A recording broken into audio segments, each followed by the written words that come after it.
Quick pass caught by Seferian-Jenkins. Seferian-Jenkins holds on for a touchdown. Austin Seferian-Jenkins.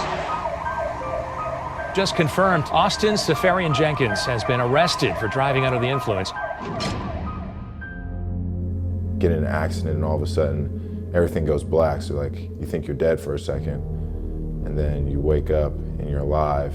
The first thing I did was look under the car. You know, I was like making sure I didn't hurt anybody. I didn't hurt anybody, and then I just probably could have ran, but I just sat there because I was just like in shock. But looking back on it, you know, I wish I would have got help then. You know, I wish I would have like said, you know, I think I have a problem, which I think I knew I had a problem. I think I just didn't want to admit to myself, you know, that I had a problem. But I knew I had a problem. Oh, I'm really happy, Coach. Thank you so much. You won't regret it. I will too. Have a good one.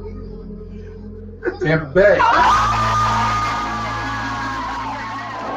He's an NFL player, but I smell alcohol. He plays for the Bucs. But I smell alcohol. Let me see. I don't know if I ever thought I'd go through something like that again, but I knew I was going to go through some hard times. When you do certain things repeatedly over and over again, you're going to put yourself in a certain situation to make that same mistake again. Well, I wanted to drink because I didn't like to deal with shit. Like, I didn't like to deal with a problem. Like you say, you got a problem with whoever, maybe your girlfriend, maybe your family. Like, I don't want to deal with it, so I'm gonna drink. And I kind of just got like lost in like identity crisis of like who I am as a person. You know, sometimes you just get caught up in the fact that you play football and that's all you are. When in reality, Austin is a whole different person, and football is what I do. You know, those people that are just hanging on just to be around the sports athlete, and then there's, you know, people that legitimately care about you. And I got those switched up. I literally pushed everyone that literally cared about Austin away, and I literally pulled everyone that only cared about the athlete and like being on TV and stuff like that. I pulled them closer, and it just literally was a downward spiral because you don't know like what's real, what's fake. Dude, stop trying to run comebacks. That's all you can do. I don't run comebacks. Oh, you don't? You don't run comebacks? I run out routes. I don't run comebacks. Okay. You should have known it was coming. We grew up 5 minutes from each other, so it was a 5-minute bike ride. So it was every day. I was at his house, he was at my house. I was worried about the people he was hanging out with, the relationships he had, and I was more worried that he lost his sense of where he came from in his home. It settled in that there's something going on here. I'm like, yo, you know, I'm good. Someone picked me up. Must be doing something right. You know, you talk about having a problem with something. There's like the contemplation period of like, do I have a problem? You know, I was definitely going through that. And then when I got to New York and I didn't want to stop drinking, there's like the contemplation of like, I do have a problem. How do I stop it? It was following the end of the season.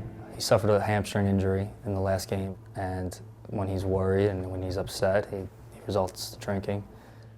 And I was just like sitting there, just like getting pissy drunk, mad, upset about a whole bunch of different things and blaming everyone but myself. And I said, bro, I got a problem. I'm drinking and blaming everyone but me, but I'm the one picking up the liquor, taking these shots. I didn't want to, I don't know what I wanted to do, but shit, I didn't want to do what I was doing. A lot of times when he was drinking, he didn't want to talk. And he said, I want to go to rehab. And that's all I needed. It was about 4 in the morning when he came home. And I didn't go back to sleep. And I'm finding rehab facilities, finding them. And I woke up and I'm like, nah, I'm good. I'm fine. I'm changing today. I was so fat at the time. I was just so hungry. He's like, well, I'll take you to Burger King. And I was like, all right, we'll go to Burger King. And then he's like, I passed out or something like that. I was eating it. Next thing I know, I'm at the rehab facility.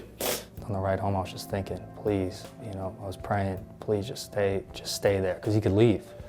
And I literally wanted to leave within like the first like day. And I just literally locked myself in that room. I'm like, no, I don't want to eat. No, don't. People be knocking, hey man. I'll be like, dude, close my fucking door. Like, I don't want to talk to anybody. By the third day, one dude named Dan knocked on my door and he said, dude, come out here, dude. We all know you play football. No one gives a shit. You have problems like us. I was like, dude, fuck you.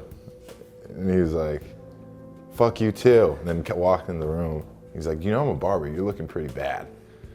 So I was like, all right, well, I guess I'll get a haircut. Living the dream, man. Yeah, right? 1 year, a couple days behind me. 6 days, not even a week. I had him come out to the groups, talk.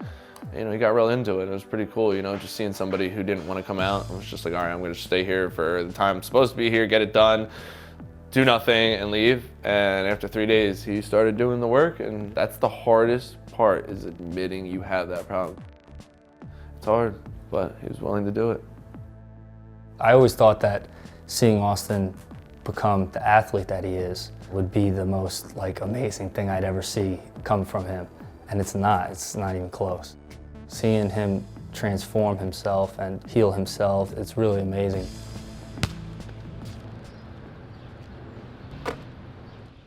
Nice shot. It's snowing, it's coming down, and my hands are getting warmer. It's all mental warfare. It taught me how resilient I am, how tough I can be in a real sense. I'm not talking about getting hit. I'm talking about mental toughness. Being like, I'm really down right now. I really feel down. I'm not gonna give up. I'm gonna keep pushing. I got a goal in mind. I'm not gonna give it up. Nothing's more important than this goal, and everything else will fall around with it. And I told myself when I was gonna get sober on the 20th of last year that I was gonna do everything I could to say, yo, if I do this right, let's see how it is. Forget about the drinking, forget about the bad relationships. Literally do everything in your power to do it right and see how well you can do. And I just saw so much growth, and if I just continued to do that and continue to be on that path, that's what's the motivation. It's how much better can I be as a person, and how much better can I be as a football player, how much better can I be as a brother, how much better can I be as a friend, and more importantly, how much better can I be as a son and a part of the community. My first game back in September, so I remember writing, I had 5 catches, 31 yards, nothing special, but it was just I wrote, let the world know how hard you've been working. And now I look through it, maybe there's nothing written on them significantly, but I can remember the days. To see him write the numbers on his board and cross them off and be so proud of it, it affected me. That every day was a battle, it really was. And he was winning, we always say, win the day, let's win this day. And he really was, he was winning days, winning days. And now to think it was a year ago, it feels longer. The celebration is every day to me. My celebration of 1 year, I'm gonna treat it as every other day, and I'm gonna write up another 365 days for this next year, you know? That's my celebration to myself, is doing it again.